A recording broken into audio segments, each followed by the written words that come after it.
চিনি থেকে শুরু করে কেরোসিন, চাল সব কিছু একসাথে প্রদান করতে হবে।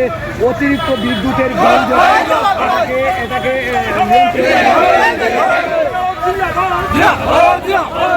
দেখতে পাচ্ছেন এই মুহূর্তে কিন্তু সরাসরি মিছিল কিন্তু একেবারে মহকুমা শাসকের উদ্দেশ্যে।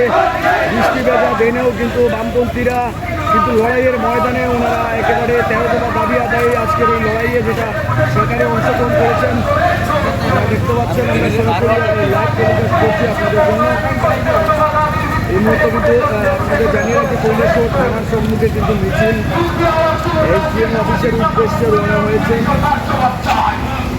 আমরা তো ভেবেছিলাম হয়তো মিছিলটা আজকে হবে না, কারণ প্রচুর বৃষ্টি আপনারা দেখতে পাচ্ছেন, একেবারে ভেজা। আমরা এদিকেও জলে কাদা বেশ কিছুক্ষণ বৃষ্টি হয়েছে।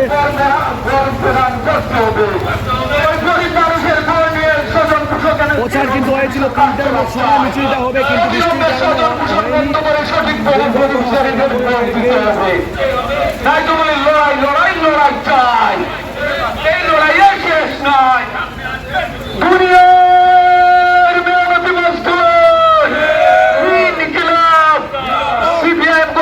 মহকুমা কমিটির ডাকে 13 দফা দাবির ভিত্তিতে এসডিএম মহোদয়ের নিকট ডেপুটেশনের দলে দলে যোগ দিয়ে গরিব মানুষের গড় নিয়ে তালবাহানা করা হচ্ছে কেন? বিজেপি সরকার জবাব চাই।